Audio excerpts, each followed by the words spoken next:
மக்களே முதல்ல இந்த அழகான 1 1/2 வயசு ஆண் குழந்தையோட முகத்த பாருங்களேன். அதே சமயத்துல அவங்களோட அம்மாவோட முகத்தையும் பார்த்துக்கங்க. இவங்க 2 பேருக்கும் நடந்த அந்த சோகமான விஷயத்த கேட்கறப்ப, நம்மளோட மனசு பதபதச்சு போகுங்க ஒவ்வொரு நொடியும். அது மட்டும் இல்லாம, நம்ம வீட்ல இந்த இஞ்சி பூண்டுலாம் இடிக்கிறதுக்காக ஒரு இடுக்கி வச்சிருப்போம்ல, அந்த இடுக்கிய வச்சு இந்த சம்பவத்த செஞ்சிருக்கானுங்க. இதுல முக்கியமான விஷயம் என்ன அப்டின்னா, இந்த இடத்துல ஒருத்தன் வரான் பாருங்களேன். இதுதான் இந்த கேஸோட திருப்பு முனையாவே இருந்துச்சு. இவன் கையில ஏதோ ஒரு வெள்ள கலர் பண்டில் ஏதோ வச்சிருக்கான். அந்த பண்டில்குள்ள இருக்கிறது யாரு? இவனுக்கும் இந்த இறந்த 2 பேருக்கும் என்ன சம்மந்தம் இருக்கு? இவங்களோட கணவன் எங்க போயிருந்தார் அந்த சமயத்துல? அப்படின்றதெல்லாம் கேட்கிறப்போ ஒவ்வொரு நொடியுமே நமக்கு அவ்வளோ ஒரு பயத்தையுமே, பரபரப்பையும் குடுக்கும் அப்படின்னே சொல்லலாம். இந்த முழு கதைய தெரிஞ்சுக்க மறக்காம நம்ம சேனல முழுசா பாருங்க.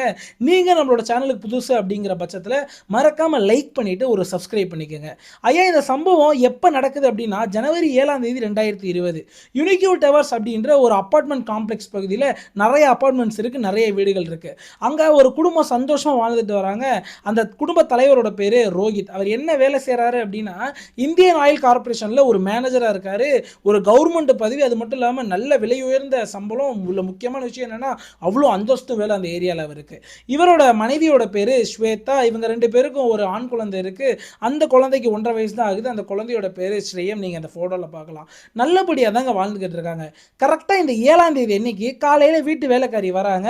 வேலையெல்லாம் முடிச்சு வச்சுட்டு அதுக்கப்புறம் கிளம்பிடுறாங்க. எப்பயுமே 2 செட் ஆஃப் டைம் இவங்க வருவாங்களாம். காலைல வந்து வேலையை முடிச்சுட்டு திருப்பி மத்தியானம் வந்து வேலையை முடிக்க வருவாங்களாம். காலைல வேலையை முடிச்சு வீட்டு வேலைக்காரி கிளம்புறப்பயே ரோஹித்தும் அவரோட வேலைக்கு போக ஆரம்பிக்கிறாரு. இப்போ வீட்டில் 2 பேர் தான் இருக்காங்க. யாரு அப்படின்னா ஸ்வேதாவும் அவங்களோட மகளும். இவங்க மத்தியானமும் வருவாங்க நான் சொன்னேன்ல. ஸோ மத்தியானமும் வேலைக்காரி போறாங்க. வேலைக்காரி போயிட்டு வீட்டு வெளியில நின்னுட்டு அம்மா உள்ள வரலாமா அப்படின்ற மாதிரி கேட்குறாங்க. எப்பயுமே இந்த மாதிரி மேனஸோட கேட்டுட்டு தான் உள்ள போவாங்களாம். அன்னைக்குன்னு பார்த்து எந்த ஒரு சவுண்டுமே வரல. கதவும் லைட்டாக திறந்துருக்குங்க. சரி அம்மா எதுவும் வேலை பார்த்துட்டு இருப்பாங்க போல அப்படின்ட்டு இவங்களே கதவை திறந்து உள்ள போறாங்க. உள்ள போனோடனே இந்த சிக்கன்லாம் அலசி வச்ச ஒரு ஸ்மெல் வரும்ல, அந்த ஸ்மெல் வருது. இந்த வீட்டு வேலைக்காரி என்ன நினைக்கிறாங்கன்னா, சரி நம்ம வரத்துக்குள்ளேயுமே அம்மா வேலையை ஸ்டார்ட் பண்ண ஆரம்பிச்சிட்டாங்க போல அப்படின்னு கிச்சனுக்கு போய் பார்க்குறாங்க. கிச்சன்ல யாருமே இல்லைங்க. அந்த ஸ்மெல் வந்துகிட்டே இருக்கு. அந்த கிச்சன் கழுவி வச்ச ஸ்மெல். உடனே என்ன செய்யறாங்க, அந்த ஸ்மெல்லை நோக்கி அப்படியே நடந்துட்டே போறாங்க. பெட்ரூம்ல ஸ்மெல் அடிக்குது. அந்த பெட்ரூம்ல போய் பார்க்குறவங்க பார்த்த உடனே அதிர்ச்சியில ஓன்னு கத்துறாங்க. அவங்க அங்க எத பார்க்குறாங்க அப்படின்னா, ஸ்வேதா ரத்த வெள்ளத்துல அந்த பெட்ல அப்படியே கிடக்குறாங்க. இதுல முக்கியமான விஷயம் என்ன அப்படின்னா, அவங்க மண்டை ஓடு ஃபுல்லா சிதறி மூளைலாம் வெளிய வந்து அந்த மாதிரியான ஒரு கோலத்துல இருக்காங்க. அவங்களோட கழுத்துமே அறுபட்டிருக்கு. இன்னொரு முக்கியமான விஷயம், அந்த சைடு சுத்தி முத்தி பார்க்குறாங்க குழந்தை எங்க அப்படின்ட்டு, குழந்தைய காணோம் அந்த 1 1/2 வயசு குழந்தைய. உடனே கத்தி அலறடிச்சு வெளியில போயிட்டு நெய்பர்ஸ் எல்லாரையும் கூட்டிட்டு வராங்க. அவங்க நெய்பர்ஸ் எல்லாரும் வந்த உடனே போலீஸ்க்கு இன்ஃபார்ம் பண்றாங்க. போலீஸும் சம்பவ இடத்துக்கு வராங்க. இந்த சைடு புருஷனுக்கும் கால் பண்ணி நடந்த சம்பவத்தை சொல்லி வர சொல்றாங்க. போலீஸ் இன்வெஸ்டிகேஷன் செஞ்சுக்கிட்டு இருக்காங்க. எந்த ஒரு அடையாளமே இல்லைங்க. அதாவது ஒரு கொலை நடந்திருக்கு அப்படின்னா அது மேக்ஸிமம் இந்த மாதிரியான ஒரு விலை உயர்ந்த அபார்ட்மெண்ட்ஸ்ல நடக்குதுன்னா அது ராபரியா தான் இருக்கும் அப்படின்ற மாதிரி செக் பண்றாங்க. ஆனா ராபரிக்கான எந்த ஒரு அடையாளமே இல்லைங்க. இந்த சைடு புருஷனான ரோஹித்தும் வராரு. மனைவியை பார்க்குறாரு. மனைவியை பார்த்தோன்னே மயக்கம் போட்டு அந்த இடத்துல விழுவுறாரு. ஒரு 1/4 மணி நேரம் ஆகுது அவரோட மயக்கம் தெளியறதுக்கு. அப்பயே போலீஸ் ரொம்ப பயப்படுறாங்க. என்ன 1/4 மணி நேரமா மயக்கத்தில் இருக்காரு அப்படின்ட்டு. உடனே எழுப்பி அதுக்கப்புறம் வந்து ரொம்ப கதறி கதறி அழுவ ஆரம்பிக்கிறாரு. அழுதுகிட்டே போலீஸை பார்த்து ஒரு கேள்வி எழுப்புறாரு. என்னோட 1 1/2 வயசு மகன் எங்க, ஸ்ரேயம் எங்க, ஸ்ரேயம் எங்கன்னு அழுவுறாரு. அப்ப போலீஸ் என்ன சொல்றாங்க அவரை பார்த்து, உங்களோட மகனை காணோம், நாங்களும் வந்து ஃபுல்லா அந்த அபார்ட்மெண்ட்ஸ் ஃபுல்லா தேடிக்கிட்டு தான் இருக்கோம், கண்டுபிடிச்சிடலாம், கவலைப்படாதீங்க அப்படின்ற மாதிரி சொல்றாங்க. உடனே ரொம்ப கதறி கதறி அழுவ ஆரம்பிக்கிறப்ப இந்த அழுதுகிட்டு இருக்கப்பேங்க இவரோட மொபைல்ல ஒரு 3 மெசேஜ் வருது. டக்கு டக்கு டக்கு டக்குன்னு சவுண்ட் வருது. இதை போலீஸ் நோட் பண்ணிட்டு உங்களோட மொபைலை கொடுங்க அப்படின்னு கேட்குறாங்க. போலீஸ் அவர்கிட்ட இந்த மொபைலை வாங்கி பார்க்குறாங்க. உன்னோட குழந்தை வேணும்னா எனக்கு இப்பயே 30 லட்ச ரூபா பணம் கொடு அப்படின்ற மாதிரி மெசேஜ் வந்திருக்கு. 3மே ஒரே மெசேஜ் வந்துகிட்டே இருக்குங்க. ஒரு நம்பர்லேருந்து வருது. இதை பார்த்தோன்னே போலீஸ் வந்து உங்க குழந்தை கடத்தப்பட்டிருக்காங்க, உங்கள்ட்ட பணம் கேட்குறாங்க அப்படின்ற மாதிரி அந்த மெசேஜை காட்டி இந்த நம்பர் யாருதுன்னு உங்களுக்கு தெரியுமா அப்படின்ற மாதிரி கேட்குறாரு. சார் இது என்னோட ஒய்ஃபோட நம்பர் சார், என்னோட ஒய்ஃபோட செகண்ட் ஃபோன் அப்படின்ற மாதிரி சொல்றாரு ரோஹித். அவ போலீஸ்க்கு மிகப்பெரிய ஆச்சரியம். அதாவது இந்த இடத்துல நடந்தது ஒரு சாதாரண கிரைம் இல்ல. ரொம்ப கால்குலேட்டடா பெர்ஃபெக்ட்டான கிரிமினல் தான் இத பண்ணியிருக்கான். கரெக்ட்டா இந்த இடத்துல அவங்க அம்மாவ கொன்னுட்டு அவங்களோட மொபைலையே வச்சு குழந்தைய கடத்திட்டு போயிட்டு கண்டுபிடிக்க கூடாது அப்படின்றதுக்காக இவன் அந்த மொபைலை வச்சு பணம் கேட்டு மிரட்டுறான் அப்படின்ற மாதிரி போலீஸ் வந்து முடிவு பண்ணிட்டு கிட்னாப்பிங்காக என்னென்ன புரோட்டோகால்லாம் ஃபாலோ பண்ணுவாங்களோ அதெல்லாம் ஃபாலோ பண்ணிக்கிட்டு இருக்காங்க. விஷயமா என்ன பண்றாங்கன்னா அந்த அபார்ட்மெண்ட்ல உள்ள ஃபுல் சிசிடிவி நெட்வொர்க்கையும் எடுத்து எல்லாத்தையும் அனலைஸ் பண்ண ஆரம்பிக்கிறாங்க. அப்ப போலீஸ்க்கு இன்னொரு அதிர்ச்சி காத்துக்கிட்டு இருக்குங்க. அந்த சிசிடிவி நெட்வொர்க் ஃபுல்லாவே சேதமாயிருக்கு. எதுலயுமே அன்னைக்கு ரெக்கார்டே ஆகல. எதுவுமே ரெக்கார்ட் ஆயிருந்தாலுமே சேவ் ஆகாம இருந்திருக்கு. இதெல்லாம் பார்த்துட்டு போலீஸ் ரொம்ப டென்ஷன் ஆகுறாங்க. டென்ஷன் ஆயிட்டு இருக்க இன்னொரு சைடு அந்த போலீஸ் அப்பார்ட்மெண்ட் ஃபுல்லா தேடிட்டாங்க, குழந்தைய காணோம் இல்லையா? இதையுமே யோசிச்சுக்கிட்டே இருக்காங்க. அப்ப ஒரு போலீஸ் கான்ஸ்டபிள் ஒரு விஷயத்தை நோட் பண்றாருங்க. ஒரே ஒரு வீட்டு வாசல்ல அவங்க வீட்டுக்காரவங்க ஏதோ ஒரு சின்னதா சிசிடிவி செட் பண்ணி வச்சிருக்காங்க. அந்த சிசிடிவில ரெட் கலர் லைட் எரிஞ்சுக்கிட்டே இருக்கு. மித்தபடி வராண்டால இருக்கதா இருக்கட்டும், அந்த அபார்ட்மெண்ட்ஸ்ல உள்ளதுல எதுலயுமே லைட் எரியல. அப்ப போலீஸ் என்ன செய்றாங்க, சார் இது ஏதோ பிரைவேட், அவங்க பிரைவேட்டா ஏதோ சிசிடிவி செட் பண்ணிருப்பாங்க போல, நம்ம அங்க செக் பண்ணி பார்க்கலாமே சார்னு சொல்றாரு. உடனே சீனியர் ஆஃபீஸர்ஸ் எல்லாமே இந்த வீட்டுக்கு போறாங்க. வீடு பூட்டி இருக்கு. உடனே இந்த வீட்டுக்காரங்க ஃபோன் அடிக்கிறாங்க. அவங்கள கேட்டா நாங்க வெக்கேஷன் வந்திருக்கோம் அப்படின்ற மாதிரி சொல்றாங்க. சார் இந்த மாதிரி உங்களோட சிசிடிவியோட டிவிஆர் எங்களுக்கு வேணும், எங்களுக்கு இந்த மாதிரி ஒரு கிரைம் இங்க நடந்திருக்கு, செக் பண்ணணும், உங்களோட வீட்டுக்குள்ள போறதுக்கு அனுமதி கொடுங்க அப்படின்னு போலீஸ் கேட்கறாங்க. சார் நான் போட்டிருக்க பூட்டு ரொம்ப காஸ்ட்லியான பூட்டு, பூட்டை உடைக்காம பால்கனி வழியா நீங்க போய் எடுத்துக்கங்க அப்படின்ற மாதிரி வீட்டு ஓனர் சொல்றாங்க. உடனே அங்க உள்ள கான்ஸ்டபிளுமே பால்கனி வழியா போயிட்டு ஒரு ஜன்னலை உடைச்சு வீட்டுக்குள்ள போய் அந்த டிவிஆரை எடுத்துட்டு வந்து பாக்குறாங்க. அந்த டிவிஆர்ல தாங்க இந்த அக்யூஸ்ட் யாரு அப்படின்றது தெளிவா தெரிஞ்சிருக்கு. அதாவது இந்த ஒரு காட்சியில நீங்க பார்க்கலாங்க. அதாவது ஒருத்தன் நடந்து வந்துகிட்டு இருக்கான். கையில ஏதோ வெள்ளை கலர்ல ஒரு பண்டில் மாதிரி இருக்கு. அந்த வெள்ளை கலர் பண்டிலுக்குள்ள என்ன இருக்கு அப்படின்றது தெரியல. ஆனா இவனோட ஃபேஸ் ஓரளவு கேப்சர் ஆயிருது. இவன் போட்டிருக்க உடை, போட்டிருக்க ஷூ எல்லாமே கேப்சர் ஆயிருது. இதெல்லாம் பார்த்துட்டு அங்க உள்ள மக்கள் எல்லாத்தையும் விசாரிச்சுட்டு இருக்காங்க. எனக்கு யாருனே தெரியாதுன்ற மாதிரி சொல்றாங்க எல்லாரும். ஆனா இந்த கணவனான ரோஹித் என்ன சொல்றாருன்னா, சார் இது என்னோட ஃப்ரெண்டு சௌரவ் சார், என் கூட படிச்சவன் தான், அடிக்கடி வீட்டுக்கெல்லாம் வருவான். இவன் எதுக்கு சார் இங்கே வந்திருக்கான், இந்த மூட்டையில என்ன சார் இருக்கு அப்படின்ற மாதிரி கேட்க ஆரம்பிக்கிறாங்க. உடனே போலீஸுக்கு இப்பதான் சந்தேகம் வருது. இப்படி கேட்டுக்கிட்டு இருக்கப்பயே போலீஸ் இன்னொரு சைடு அந்த அபார்ட்மெண்ட் ஃபுல்லா அந்த குழந்தைக்காக சர்ச் பண்ணிக்கிட்டு இருந்தாங்கன்னு சொல்றேன். அப்ப அபார்ட்மெண்ட்டுக்கு பின்னாடி ஒரு எம்டி ஏரியா இருக்குங்க.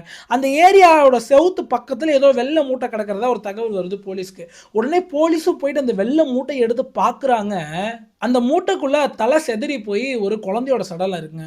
அந்த குழந்தை வேற யாருமே கிடையாது, ஸ்ரேயம் தான். சரி அவங்க அப்பாவை கூப்பிட்டு பாடி ஐடென்டிஃபை பண்ணிடலாம் அப்படின்னு ரோஹித்தை கூப்பிடுறாங்க. நீங்க இந்த காட்சியில பார்க்கலாம், கீழே உளுந்து அழுகுறாரு இல்லையா? ரோஹித் வந்துட்டு அந்த இடத்துல உளுந்து அழுவ ஆரம்பிக்கிறது. என்னோட மகன் தான் இவன், என்ன சார் இப்படி நான் என்னோட வாழ்க்கையை இழந்துட்டேனே அப்படின்ட்டு அங்க உள்ள போலீஸே கண்ணீர் விடுறாங்க. அந்த அளவு கதறி அழுதிருக்காரு. இப்ப போலீஸ்கிட்ட இருக்க ஒரே எவிடன்ஸ் என்ன அப்படின்னா, அந்த ஒரு சிசிடிவி காட்சியில பதிவான அந்த ஒரு ஆளு தான் இந்த மாதிரி செஞ்சிருக்கான் அப்படின்றத தெளிவா கண்டுபிடிச்சிட்டாங்க, அது சௌரவ் தான் அப்படின்ட்டு. இதுல இன்னொரு விஷயத்தையும் நோட் பண்றாங்க.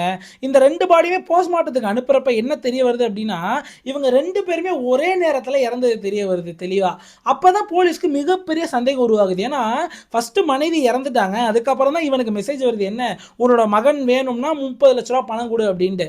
அது எப்படி ரெண்டு பேரும் இறந்த டைமிங் ஒன்னா இருக்கிறப்ப எப்படி வந்து கொண்டு போட்டு அதுக்கப்புறம் பணம் கேட்டு மிரட்டிடும் அப்படின்ற மாதிரி போலீஸ்க்கு மிகப்பெரிய சந்தேகம் ஏற்படுது. அப்பதான் இந்த ரோஹித்தை சந்தேகப்பட ஆரம்பிக்கிறாங்க. ஏன்னா அந்த சௌரவும் ரோஹித்தோட ஃப்ரெண்டா இருக்கான். ரெண்டாவது இவனோட மொபைலுக்கு தான் 30 லட்ச ரூபா கேட்டு பணமும் வந்திருக்கு. ஆனா இறந்த டைமிங் ரெண்டுமே ஒன்னா தான் இருக்கு அப்படின்ற இந்த மூணு சந்தேகங்களை வச்சு ரோஹித்தை டார்கெட் பண்றாங்க போலீஸ். டார்கெட் பண்ணது மட்டும் இல்லாம ரோஹித்தை ஒரு சில கேள்விகள் எழுப்ப ஆரம்பிக்கிறாங்க, பர்சனலான கேள்விகளை. அதாவது உங்களோட குடும்ப வாழ்க்கையை பத்தி சொல்லு, உன்னோட மனைவி நீ எப்ப கல்யாணம் பண்ண, நீங்க சந்தோஷமா தான் இருந்தீங்களா, உன்னோட மகனை பத்தி சொல்லு, இந்த மாதிரி நிறைய கேள்விகள் எழுப்புறாங்க. அப்பதான் அதிர்ச்சியான பல உண்மைகள் வெளியே வருது.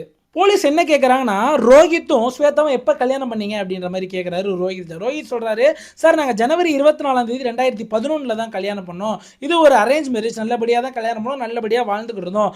எங்களுக்கு 7 வருஷமாக மகனோ மகளோ இல்லை. குழந்தை இல்லாதனால பல்வேறு ட்ரீட்மெண்ட்ஸ் எடுத்துக்கிட்டோம், பல்வேறு கோயில் குளம்லாம் ஏறி இறங்கணும். அப்பயுமே எங்களுக்கு அந்த குழந்தை பாக்கியம் கிடைக்கவே இல்லை. அதுக்கப்புறம் தான் ஐவிஎஃப் ட்ரீட்மெண்ட் பண்ணி இந்த மகன் எங்களுக்கு பிறந்தோம் அப்படின்ற மாதிரி தான் சொல்ல ஆரம்பிக்கிறார். இந்த சைடு அந்த இறந்து போன ஸ்வேதாவோட அம்மா அப்பா என்ன சொல்கிறாங்கன்னா போலீஸ்ட்ட, சார் கண்டிப்பாக யார் இந்த கொலையை பண்ணியிருப்பானா ரோஹித் தான் சார் பண்ணியிருப்பான். ஏன்னா எங்களுக்கு அவன் மேலே சுத்தமாக நம்பிக்கை இல்லை. என்னோட மகளை நாங்கள் 2011 இவனுக்கு கல்யாணம் பண்ணி கொடுத்தாலுமே என்னோட மக அதிகப்படியான சித்திரவதையும் டார்ச்சரையும் இவன்ட்டு அனுபவிச்சிருக்கா. எங்கள்கிட்ட அதுக்கான ஆதாரங்கள்லாம் இருக்குது. நாங்கள் உங்களுக்கு ஒரு சில லெட்டர்ஸை காட்டுறோம், அந்த லெட்டர்ஸை படித்து பாருங்க அப்படின்னு ஒரு சில லெட்டர்ஸை போலீஸ்ட்ட காட்டுறாங்க. அந்த லெட்டர்ஸை கேட்டிங்கன்னா அதிர்ந்து போயிடுவீங்க. அம்மா எனக்கு உடம்பு வலிக்குதுமா, மனசு வலிக்குதுமா, என்னால் இந்த இடத்துல வாழ முடியாது போலமா, டெய்லி என்னை போட்டு அடிக்கிறாரு, என்னை சித்திரவதை பண்றாரு, எனக்கு எப்படி சொல்றதுன்னு தெரிய வர முடியலமா, உங்ககிட்ட அந்த வார்த்தைகள் என்னால சொல்ல முடியலமா, தயவு செஞ்சு என்னை இவர்கிட்ட பிரிச்சு கூட்டு வந்துருங்க அப்படின்ற மாதிரி ரொம்ப கதறுன்னு கதறி அந்த லெட்டர்ல எழுதி அனுப்பியிருக்காங்க. அதனாலேயே வீட்டுல எல்லாம் ஃபுல்லா சொந்தக்காரங்களாம் அழைச்சிட்டு போய் சண்டை போட்டு ஒரு வருஷமே ரெண்டு பேரையும் பிரிச்சு வைக்கிறாங்க. ஒரு வருஷமா ரெண்டு பேரும் தனியா தாங்க வாழ்றாங்க. அதுக்கப்புறம் ஒன்று சேர்ந்து தான் இந்த ஐவிஎஃப் ட்ரீட்மெண்ட்லாம் பண்ணி தான் குழந்தை பிறந்திருக்கு. இன்னொரு முக்கியமான விஷயம் என்ன சொல்றாங்க அப்படின்னா, அவர் குழந்தையும் அந்த அளவுலாம் நேசிக்கல அப்படின்ற மாதிரி தான் சொல்றாங்க. இதெல்லாம் போலீஸ் அவர்கிட்ட கேட்கறாங்க, நீங்க குழந்தைய அந்த அளவு நேசிக்கலையாம் அப்படின்னு கேள்வி கேட்குறப்ப அந்த ரோஹித் அப்படின்ற ஒரு ஃபோட்டோகிராஃப் காட்டுறாரு. இந்த இடத்துல நீங்கள் பார்க்கலாம். சார் எப்படி சார் இந்த பாருங்கள் சார், கொஞ்சம் முத்தம் கொடுத்து என்னோட மகனோட விளாண்டுருக்கேன், எப்படி சார் என்ன பார்த்து நீங்கள் இப்படி கேட்பீங்க அப்படின்ற மாதிரி கேட்குறாங்க. உடனே இப்போ என்ன நினைக்கிறாங்க போலீஸ் அப்படின்னா, இவன்ட்ட நம்ம கேட்டோம்னா தெளிவான உண்மை கிடைக்காது, நம்ம சௌரவை கூடிய விரைவில் அரெஸ்ட் பண்ணணும் அப்படின்ட்டு ஆல்ரெடி அவனை தேடிக்கிட்டு இருந்தாங்க. இப்போ அவனை பற்றின க்ளூ கிடைக்குதுங்க. உடனே அவன் தங்கியிருக்க அந்த ஒரு அப்பார்ட்மெண்ட்டுக்கு போகிறாங்க. அப்போ சௌரவோட ரூம் வெளியில் ஒரு ஷூ இருக்குது. அதை பார்த்தோன்னே அந்த கான்ஸ்டபிள் முடிவு பண்ணுறாரு, சார் அவன் அந்த சிசிடிவியில் போட்டிருந்த அதே ஷூ தான் அந்த வாசல்லையும் கிடக்கு, வீட்டை உடச்சு உள்ளே போகலாம் அப்படின்னு கதவை உடச்சு உள்ளே போயிருக்காங்க. அந்த இடத்துல சௌரவ் வந்திருக்கான். சௌரவ் அரெஸ்ட் பண்ணிட்டு அந்த மொபைலை எறா, ஸ்வேதாவோட மொபைலை எறா அப்படின்ற மாதிரி கேட்குறாங்க. இந்த மொபைல் எனக்கு எதுவும் தெரியாதே அப்படின்ற மாதிரி சொல்கிறான். உடனே வீடு முழுக்க சர்ச்சிங் பண்ணுறாங்க, அந்த மொபைல் கிடைக்கவே இல்லைங்க. அப்போ ஒரு சீனியர் ஆஃபீஸர் என்ன நோட் பண்ணுறாரு அப்படின்னா, அங்கே உள்ள மீன் தொட்டி லைட்டாக கிராஸாக இருந்திருக்கு. அப்போ மீன் தொட்டி எப்படி கிராஸாக இருக்கும், எல்லா வீட்லையும் மீன் தொட்டி நேராக தானே இருக்கணும் அப்படின்ட்டு அந்த கிராஸாக இருக்க மீன் தொட்டி நடந்து போயிடறாரு. அப்போ மீன் தொட்டி ஒரு மாதிரி, எப்பயுமே மீன் தொட்டி இப்படி தானேங்க இருக்கும், ஒரு மாதிரி மேலே தூக்கி இருந்திருக்கு. அப்போ கீழே குனிஞ்சு பார்க்குறாரு, அந்த மீன் தொட்டி கீழே மொபைல் வச்சுருந்துருக்கான். பாருங்க எந்த அளவு கிரிமினல் மைண்டுன்னு பாருங்களேன். யாரும் வீட்டுக்கு வந்தாலும் மீன் தொட்டி கீழெல்லாம் தேட மாட்டாங்க அப்படின்னு இந்த மாதிரி மொபைலை மடிச்சு வச்சிருக்கான். மொபைலை எடுத்தோன்னே என்ன பண்ணுறாங்க, அவனை அடின்னு அடிச்சு கேள்விகள் கேட்க ஆரம்பிக்கிறாங்க. அப்போ முழு உண்மையை சொல்லிடுறான். சார் கொலை பண்ணது எல்லாமே உண்மைதான் சார், ஆனால் நான் நூலில் கட்டின பொம்மை மாதிரி, முழு நூலை யாரு பிடிச்சிருந்தா அப்படின்னா ரோஹித் தான் சார், எனக்கும் இதுக்கும் முழு சம்பந்தம் கிடையாது, அவன் தான் சார் அவனோட மனைவியை என்ன கொலை சொன்னான் அப்படின்ற மாதிரி சொல்கிறான். நீங்கள் முழு விஷயம் தெரிஞ்சுக்கணும், ரோஹித் தான் சார் கேட்கணும், நான் என் வாயால் அதை சொல்ல மாட்டேன்னு சொல்கிறான். உடனே ரோஹித்தையும் பிடிக்கிறானுங்க. ரோஹித்துக்கு இப்போ தெளிவாக தெரிஞ்சிருச்சு நம்ம மாட்டிட்டோம் அப்படின்ட்டு. அதனாலே உண்மையெல்லாம் கக்க ஆரம்பிக்கிறான். சார் நான் என்னதான் 2011 கல்யாணம் பண்ணாலுமே எங்களுக்கு 7 வருஷம் குழந்தை இல்லாதனால எனக்கு என் மனைவியை சுத்தமாக பிடிக்காம போயிருச்சு. அதுக்கப்புறம் அந்த ஐவிஎஃப் ட்ரீட்மெண்ட் பண்ண நான் ஒத்துக்கிட்டாலும் கூட அதுக்கப்புறம் 4 பேர் என்கிட்ட வந்து ஐவிஎஃப் ட்ரீட்மெண்ட் பண்ணி பிறக்கிற குழந்தைகள்லாம் உன்னோட குழந்தை ஆயிராதுன்ற மாதிரி சொன்னாங்க. அதுவும் உண்மைதானே சார், டெஸ்ட் டியூப்ல வளர்ற குழந்தை எப்படி சார் என்னோட குழந்தையா மாறும், எனக்கு அந்த குழந்தையுமே பிடிக்கல, அதனாலே அவங்கள அடிக்கடி அடிச்சு நான் டார்ச்சர் பண்ணியிருக்கேன், அதுவும் சிவியராலாம் என் மனைவியை நான் அடிச்சிருக்கேன், எனக்கு சத்தியமாக பிடிக்கல, நான் அவளை எப்படா கொள்ளலான்னு தான் பார்த்துக்கிட்டு இருந்தேன். ஒரு 4-5 நாள் முன்னாடி தான் என்னோட நண்பரான சௌரவ் கூட தண்ணி அடிச்சுக்கிட்டு இருக்கப்ப நாங்கள் 2 பேரும் பேசிக்கிட்டோம், எங்கள் 2 பேர் மனைவியுமே கொலை பண்ணணும். பாருங்க இப்போ 1 மர்டர் 2 மர்டர் நடந்திருக்கு. யார் வீட்டில், ரோஹித்தோட வீட்டில். அவனுக்கு பேசினப்ப எப்படி பேசியிருந்திருக்கானுங்க அப்படின்னா, சார் எங்களோட 2 மனைவியை கொல்லணும் அப்படின்னு நாங்கள் பிளான் போட்டோம், அதாவது எங்களுக்குள்ள ஒரு டீலிங் போட்டோம். என்ன டீலிங்னா, சௌரவோட மனைவியை நான் கொல்லுவேன், என்னோட மனைவியை சௌரவ் கொல்லுவான், ஆனால் முதல்ல சௌரவ் தான் என் மனைவியை கொல்லுவான், அதுக்காக அவனுக்கு எக்ஸ்ட்ரா 10,000 காசு கொடுத்துருந்தேன், அதனால் அவன் ஃபஸ்ட்டு கொல்றதா என்கிட்ட ஒத்துக்கிட்டான், அவன் கொன்ன அப்புறம் நானும் கொல்றதா சொல்லியிருந்தேன் அப்படின்ற மாதிரி போட்டு உடைக்க ஆரம்பிக்கிறான். போலீஸ் எல்லாம் அப்படியே செதறாங்க, என்னடா இவ்வளோ மோசமானவங்களா இருக்கீங்களாடா அப்படின்ட்டு. சரி எப்படிதான் அந்த கொலையை நீ செஞ்ச அப்படின்னு சௌரவ்கிட்ட கேட்குறாங்க. அப்போ போலீஸை அதிர்ந்து போகிற மாதிரி ஒரு பதில் சொல்கிறான். அந்த இடத்துல சௌரவ் காலையில் வீட்டு வேலைக்காரி வெளியே போன அப்புறம் இவனும் போயிருக்காங்க, பின்னாடியே போயிட்டு ரூம்குள்ளெல்லாம் போயிட்டானா. ரூம்குள்ளே போயிட்டு அந்த மனைவி என்னன்னு சூதாரிக்கிறதுக்குள்ளேயே அந்த இஞ்சிலாம் இடிப்போம்ல, ஒரு இடுக்கி, நல்ல பெரிய இடுக்கியாக இருக்கும் மாட்டுக்கு, அந்த இடுக்கியை எடுத்து அந்த சைடு திரும்பி உட்காந்துருந்த மனைவி புரடியிலே முதல்ல ஒரே அடி தான் அடிச்சிருக்கான். அதுலேயே அந்த ஸ்கல் ஃபுல்லாக ஓப்பன் ஆகி பிரெயின் அப்படியே வெளியே வந்துருச்சுங்க. அவங்களே அந்த இடத்துல உயிர் போயிடுச்சு. இருந்தாலுமே அவங்க முழுசாக சாகணும் அப்படின்றதுக்காக ஓவர் கில் பண்ணியிருக்கான். அவங்களோட கழுத்தை கத்தியை வச்சு அறுத்திருக்கான். அதுக்கப்புறம் அந்த குழந்தைய கத்தியில் குத்திட்டு ஒரு வெள்ளை கலர் கவரை வச்சு ஃபுல்லாக ரேப் பண்ணி தூக்கிட்டு வந்திருக்கான். அந்த காட்சியை தான் நீங்கள் பார்க்கணும். தூக்கிட்டு வந்துக்கிட்டு இருக்கப்ப என்ன யோசிச்சு பண்ணியிருக்கான் அப்படின்னா, நம்ம செக்யூரிட்டி கார்டெல்லாம் தாண்டி தான் வெளியே போகணும், நம்ம மாட்டிப்போமே அப்படின்ற பயத்தில் பால்கனியில் நின்றுக்கிட்டு அந்த குழந்தைய கீழே தூக்கி இருந்துருச்சுங்க அந்த எம்டி ஏரியாவில். அதுக்கப்புறம் வெளியே வந்துட்டு அந்த எம்டி ஏரியாவில் போய் பார்த்துட்டு அதே கவர் எடுத்து அந்த குழந்தை வந்து கத்திரும் அழுதுரும்னு உயிர் இருக்குது அப்படின்றதுனால வேகமாக ஓங்கி அந்த செவுத்தை பார்த்து தூக்கி எறிஞ்சிருக்கான் அந்த அழகான குழந்தைய. ஏண்டா எப்படி தான் உனக்குலாம் அந்த மனசு வந்துச்சுன்னு எனக்கு சத்தியமாக தெரியல, வேதனையாக இருக்குது. இதுலேயும் நீங்கள் இன்னொரு முக்கியமான விஷயம் கேட்கணும். அதுக்கப்புறம் வீட்டுக்கு போயிட்டான். வீட்டுக்கு போயிட்டு அன்னைக்கு நைட்டு 7ஆம் தேதி நைட்டே திருப்பி வரான். எதுக்காக அப்படின்னா, அந்த குழந்தை உயிரோடு இருக்கும் போல், நம்ம இருந்தாலும் போய் திருப்பி கொண்டுட்டு வந்துடணும் அப்படின்ட்டு திருப்பி சந்தேகத்தில் நடந்து வந்திருக்கான். அந்த இடத்துல போலீஸ் எல்லாரையும் பார்த்துட்டு சரி ஓகே நம்ம இதுக்கப்புறம் போனால் மாட்டிப்போம் அப்படின்றத திருப்பி வீட்டுக்கு போயிருக்கான். இப்போ போலீஸ்க்கு எல்லா உண்மையும் தெரிஞ்சு இவங்க 2 பேரையும் அரெஸ்ட் பண்ணிட்டாங்க. இப்போ தான் நீங்கள் இன்னொரு அதிர்ச்சியான தகவலை கேட்க போகிறீங்க.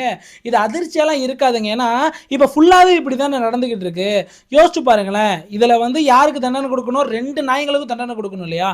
2 பேருமே 2 கொலையை பண்ணியிருக்கானுங்க. அது மட்டும் இல்லாமல் பெத்த பிள்ளையே கொண்டிருக்கான், சொந்த மனைவியே கொண்டிருக்கான். ரொம்ப கொடூரமான விஷயம் இல்லை. கண்டிப்பாக வந்து இதுக்கு வந்து தூக்கு தண்டனை தான் கொடுத்துருக்கோம். என்ன தெரியுமா கோட் பண்ணாங்க, இந்த இவனை வந்து பெயிலில் விட்டாங்க, யாரை, ரோஹித்தை கணவனை பெயிலில் விட்டாங்களாம். அவன் இன்னும் சிறையில் இருக்கானா, இன்ன வரையும் இதுக்கு தீர்ப்பு வழங்கல. 2026 வந்துருச்சு. நான் தீர்ப்பை தேடி பார்த்தேன், எனக்கு கிடைக்கல. நீங்கள் நீங்கள் வேணால் இந்த கேஸை போட்டு தேடி பாருங்கள் தீர்ப்பு கிடச்சிருக்கா இல்லையான்ட்டு. 2020 நடந்த கேஸ் இவன் பெயிலில் வந்துட்டான். இதில் நல்ல ஒரு முக்கியமான விஷயம் கேளுங்களேன். இப்போ ரீசெண்டாக ஒரு 6-7 மாதம் முன்னாடி இந்த பெயிலில் வந்தான ரோஹித் அவனோட இன்ஸ்டாகிராம் ஹேண்டில் ஒரு வீடியோ பதிவு போடுறாங்க. என்ன வீடியோ தெரியுமா? ரோஹித்தோட அம்மா அப்பாவுக்கு 50வது marriage anniversary, 50th year marriage anniversary கொண்டாடுறானுங்களாம். பாருங்க, சொந்த மனைவியை கொண்டுட்டான், அந்த குழந்தைய கொண்டுட்டான், 1.5 வயசு குழந்தையெல்லாம் கொண்டுட்டு கிட்டத்தட்ட ஒரு 4-5 வருஷம் தான் ஆகிருக்குன்னு நினைக்கிறேன். அதுக்குள்ள பாருங்களேன் 50வது ஆனிவர்சரி கொண்டாடுறாங்க அப்படின்ட்டு ரொம்ப கிராண்டா கொண்டாடிருக்கான இந்த ரோஹித்தோட அம்மா அப்பாவுக்கு. யோசிச்சு பாருங்களேன், இவனுங்களுக்குலாம் இந்த காசு திமிரு, பணத்திமிரு, வெறி, இதுல இருந்தெல்லாம் எங்க இருந்து அதெல்லாம் வருது அப்படின்னே தெரியலங்க. இவன மாதிரி ஆட்களுக்கு தான் வாழ்க்கையில நல்ல நல்ல விஷயங்கள்லாம் கிடைக்குது. யோசிச்சு பாருங்களேன், கவர்மெண்ட் வேலை, நல்ல சம்பளம், நல்ல அந்தஸ்து. இப்போ பாருங்க, இவ்வளவு பெரிய கிரைம் பண்ணிட்டு பெயில்ல வேற வந்துட்டான். ஒண்ணுமே பண்ணாத அந்த பாவப்பட்ட 2 ஆத்மாக்களை பத்தி யோசிச்சு பாருங்களேன். முதல்ல ஸ்வேதாங்க, 7 வருஷமா குழந்தை இல்லை. அவன் பாதிக்கப்பட்டதை விட ஒரு பெண்ணை இவங்க தான் குழந்தை இல்லாததுக்கு பாதிக்கப்பட்டிருப்பாங்க. எத்தனை ரிலேட்டிவ் எத்தனை வார்த்தை பேசியிருப்பாங்க, அது எல்லாத்தையும் தாங்கிட்டு இருந்திருக்காங்க. தாங்கிட்டு இருந்தவங்களுக்கு தான் நம்ம சயின்ஸ் ரீதியா ஒரு மிகப்பெரிய வரப்பிரசாதமா இந்த ஐவிஎஃப். இந்த ஐவிஎஃப்மே நிறைய பேருக்கு சக்சஸ் ஆகாதுங்க. அது இவங்களுக்கு சக்சஸ் ஆகி டெஸ்ட் டியூப் பேபி இவங்களுக்கு பிறந்திருக்கு. யோசிச்சு பாருங்களேன், அப்ப பிளஸ்டா ஃபீல் பண்ணியிருப்பாங்க. பரவாயில்ல, 7 வருஷப்பட்ட கஷ்டத்துக்கு இந்த குழந்தை தான் நம்மளுக்கு பலன்னு ரொம்ப பார்த்து பார்த்து வளர்த்துருக்காங்கன்னு சொல்றாங்க. ஆனா இப்ப 2 பேரும் உயிர் போச்சு. இவனுங்க இங்கிட்டு ஜாலியா சந்தோஷமா என்ஜாய் பண்ணிக்கிட்டு இருக்க அந்த ரோஹித். இதெல்லாம் வந்து நீங்க உண்மையிலே சொல்றேன், நம்மளால ஜீரணிக்கவே முடியல அப்படின்னு தான் சொல்லணும். பார்க்குற வியூவர்ஸ் கண்டிப்பா சொல்றேன், கமெண்ட் செக்ஷன்ல இந்த மாதிரியான நாய்க்கு என்ன தண்டனை கொடுக்கணும் அப்படின்றத சொல்லுங்க. யோசிச்சு பாருங்களேன். இப்போ நான் சொல்றேன், கண்டிப்பா நீங்களும் எல்லாரும் கமெண்ட் போடுவீங்கல்ல. ஆனா யோசிச்சு பாருங்களேன், நம்மளோட மனசாட்சிக்காக இந்த மாதிரியான கேவலம் செய்யற நாய்களுக்கு நம்ம கமெண்ட் செக்ஷன்ல மட்டும்தான் இன்ன வரையுமே தண்டனை கொடுத்துட்டு இருக்கோம். வேற என்னங்க பண்றது? கோர்ட் இதெல்லாம் கொடுக்கணும், ஆனா நம்ம கமெண்ட்ல எழுதிக்கிட்டு இருக்கோம். உண்மையிலேயே மனசு ரொம்ப வேதனையா இருக்கு. இந்த மாதிரியான சம்பவம் இனிமேல் நடக்கக்கூடாது அப்படின்னு இறைவனை பிரார்த்தனை பண்ணிப்போம். நன்றி, வணக்கம்.